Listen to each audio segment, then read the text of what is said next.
to Vancouver Resource Investment Conference 2025. My name is Jade, and I'm here today with Blake Hylands. I'm so glad that we have you today.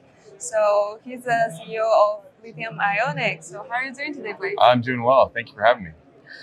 Okay, thank you. So good, let's get started. Great. We all know that you've done a lot of milestones of your company last year, and one of them is the feasibility study. Can you give us some highlights of it? Yeah, like we have a really robust feasibility study out now. It's a low cost. We have $266 million to build our project. It's a 1.3 million ton producer, roughly 200,000 tons of concentrate producer. All in sustaining costs in that probably somewhere around $550 a ton.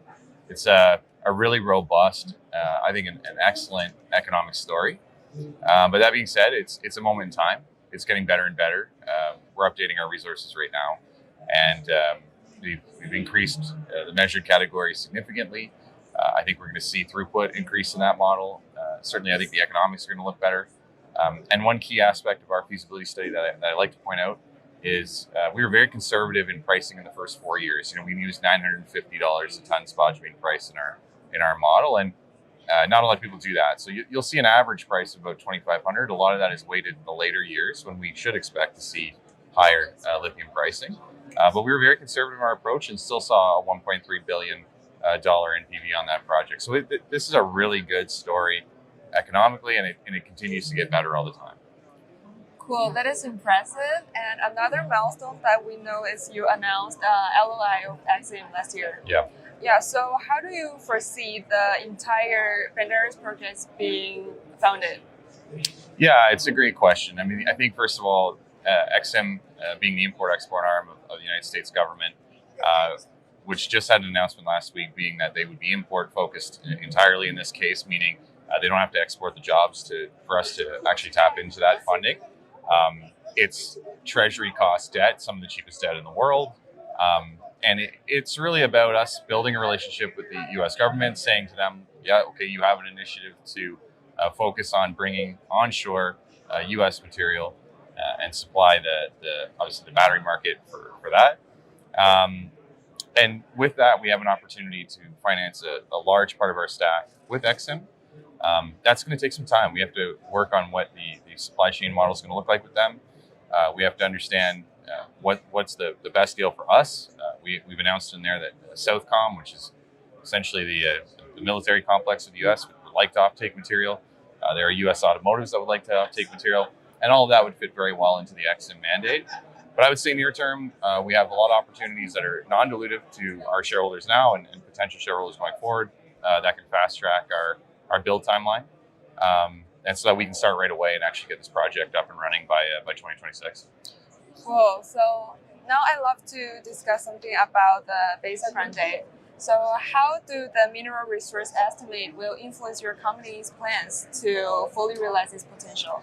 Yeah, Baixa Grande is a really interesting project in Salinas. It's obviously away from the area that we had the feasibility study. We've now put out 20 million tons on this project. If I look next door to what Latin Resources did, they built a 70 million ton project, went to a PEA, and ultimately were acquired by Pilbara Minerals. That was a $377 million US transaction. On a ton per ton basis, that actually puts the Baixa Grande project at a higher valuation than our current market cap.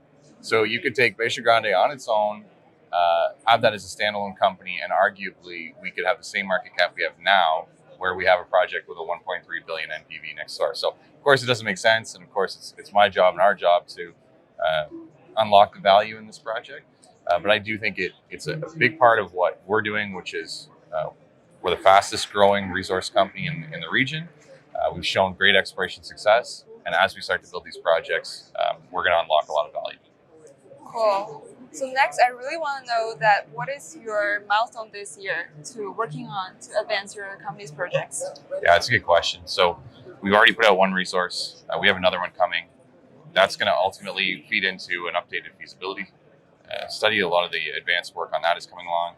We'll see our permit this year. We'll see the financing package this year, and you'll start to see us build this project now. So we are at the point where I think investors are recognizing that. We're being recognized to an extent. but we will start to close that value gap very, very quick this year. Yeah. Well, that is exciting. But we all know that external environment is also important, like the global lithium market and the demands for EVs. So how do you think that environment will influence your company? Yeah, I think the EV market is still having healthy growth. We'll see what happens with an incumbent new U.S. administration. But ultimately, it's not just the EV market, the battery market, data storage, AI, all of these things are going to rely on battery materials, lithium. We're going to see that growth. 2025, I think, is going to be a stabilization in the space. 26 and 27, huge uptick. So we're going to be primed to come online when this market really starts to pick up again. Cool. So we also know that you have 6 analysts to cover your company's target price from $2 to $8. Yeah. So do you think your company stock price is undervalued? Yeah, I think that those are undervalued, quite honestly. I think that we can get through all of those expectations. I think some of them are extremely conservative to where we can be. I mean, there's a project right next door in Sigma Lithium with a plus $18 Canadian share price. We're looking to close the gap with them and ultimately show the same exact value that they're bringing next door. That's a $2 billion company next door. So that's what we are going to work on. That's what we have to build. I expect to blow through all of those expectations, to be totally honest with you. Cool. Sounds good. Thank you so much for your time today. Thank you very much. I appreciate it. Hope you enjoyed the show today.